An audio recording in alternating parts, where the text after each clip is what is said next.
Hello everyone, my name is Madhu Walia and I am the third BHMS student. Last video में हमने एक्ोनाइटम नेपेलेस के बारे में पढ़ा था।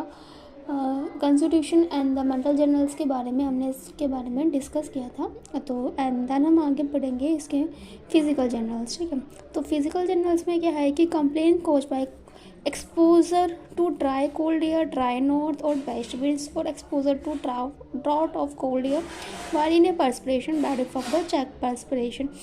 मतलब है कि इसकी जो कंप्लेंट्स है ना वो हमेशा ड्राई कोल्ड एयर में क्या बढ़ेगी, ड्राई कोल्ड एयर के एक्सपोजर से इसकी जो कंप्लेंट होगी ना वो हमेशा बढ़ेगी। ठीक है, चाहे वो जो नॉर्थ या फिर नॉर्थ से जो वेस्ट की तरफ जो हवा चलती है ना उसमें भी हमारे क्या होती है, इसकी कंप्लेंट्स बढ़ती है। और कोल्ड एयर के एक्सपोजर से तो बढ़ ही रही है। ठीक है, bad effect of this check perspiration, मतलब है कि इसका मतलब क्या है कि हमारे पास कोई भी हार्ड वर्कर है, जो भी हमारे लेबर वर्क होती है वो एकदम से एसी में आ जाए तो हमारा जो पसीना होता है वो सप्रेस हो जाता है। तो उसकी वजह से क्या होगा कि वो एकदम गर्मी से ठंडे में आ गया तो उससे क्या होगी, उसकी कंप्लेंट्स बढ़ेंगी, उसको प्रॉब्लम्स होगी।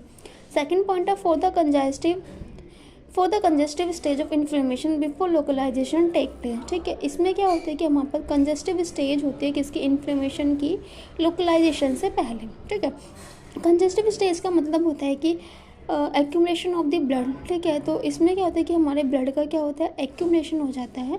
लोकलाइजेशन होने से पहले हमारी कंजेस्टिव स्टेज ऑफ इन्फ्लेमेशन होती है। एंड देन इसका जो पेन्स होता है वो कैसा होता है, इंटॉलरेबल होता है। They drive him crazy, he becomes very restless in the night.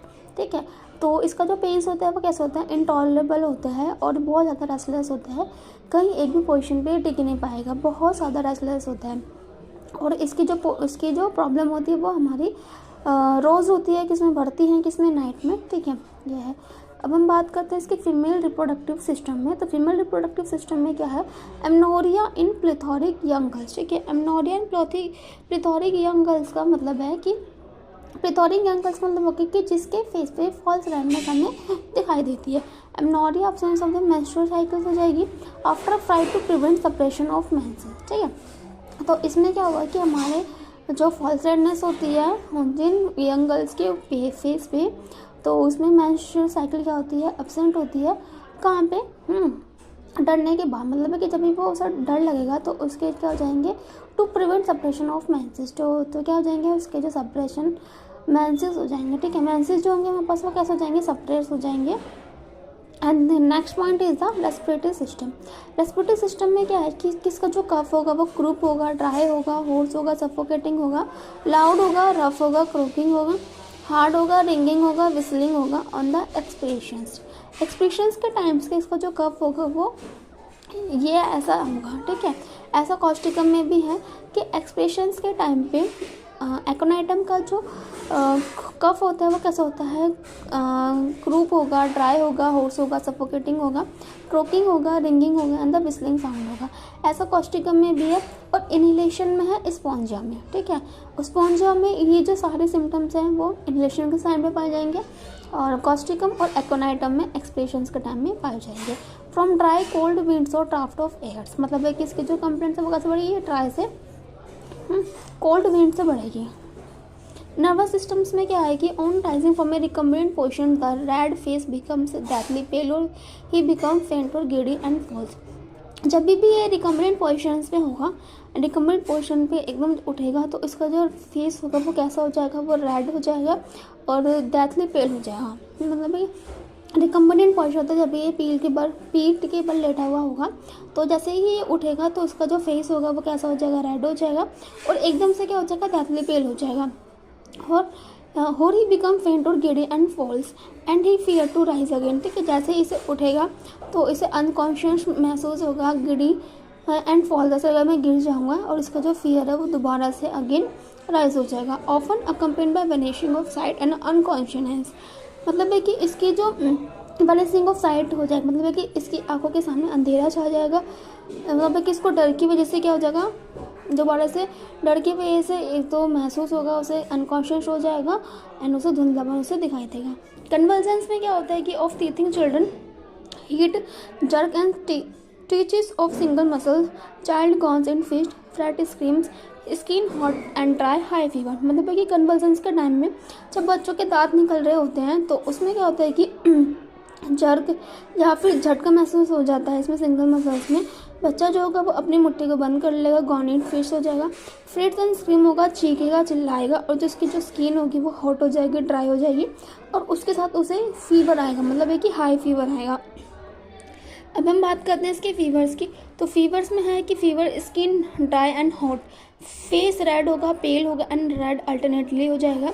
इसका जो फीवर होगा वो कैसे होगी, स्किन जो होगी वो ड्राई होगी और बहुत ज़्यादा क्या हो जाएगी, हॉट हो जाएगी।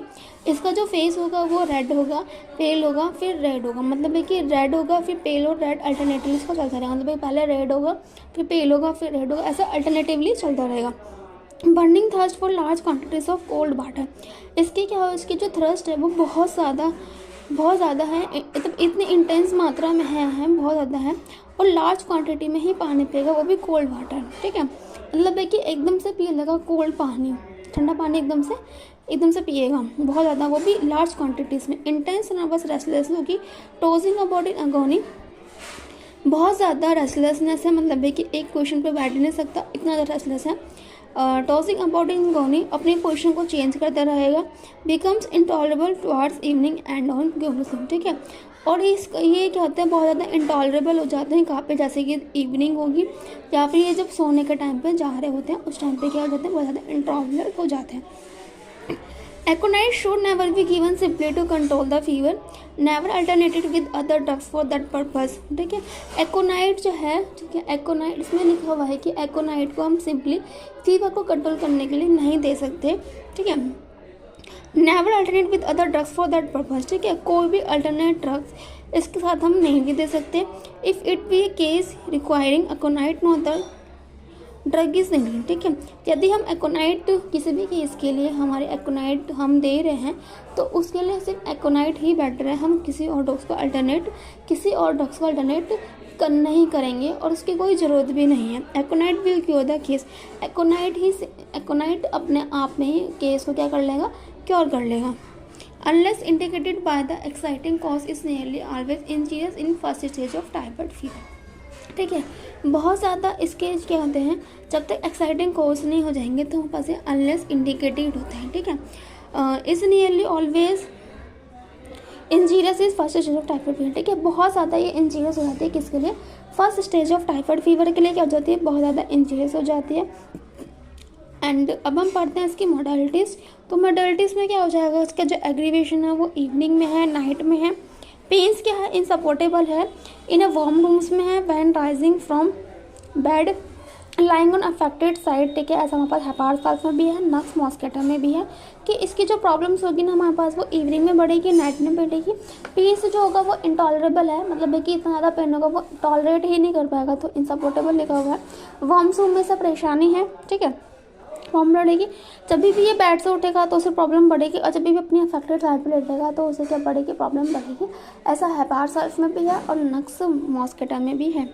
एम्यूरेशन है कि इसे ओपन एयर में से बोलता है आराम मिल जाता है, ऐसे अलम में भी है, पल्स में भी है, सवाइना में भी है, और ये मैक्सी में भी है। अब हम पढ़ते हैं आगे